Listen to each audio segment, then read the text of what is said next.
In February 2021, the BBC reported that Tursunay Ziawuddin, a woman allegedly from China's Xinjiang, revealed her experiences in a vocational education and training center in Xinjiang. She claimed that there had been sexual abuse and torture in the center.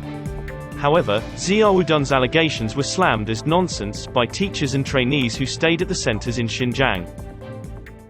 他们都是胡说八道的，没有那样的事情。老师们都是关心我们，没有那样的骂辱的，还要打辱那样的事情。而且我们都是2个人、4个人、6个人的一个宿舍嘛，都能发现到的，没有听说过，也没有看过，那是不可能的。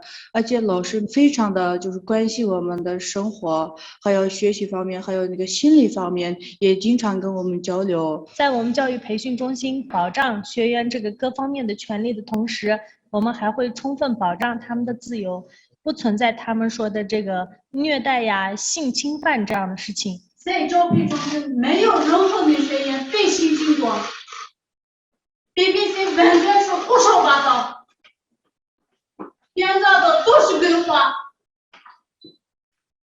我们全体女学员都感到很愤怒。学校根本不存在打骂体罚的现象，更别说什么酷刑折磨了。学校的老师就像亲人一样关心我们、爱护我们。The so-called Xinjiang-related issues have nothing to do with human rights, ethnic groups, or religions, but everything to do with fighting violent terrorism, separatism, and extremism.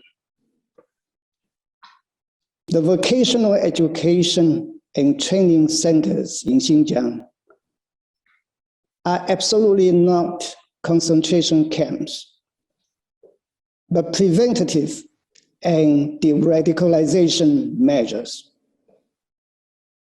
In nature, they are no different from the desistance and disengagement program of the UK or the de-radicalization centers in France. Zheng said the Chinese government remains unwavering in its determination to promote high-quality development, ethnic solidarity and social progress in Xinjiang, so that people of all ethnic groups in the region will enjoy a happy life.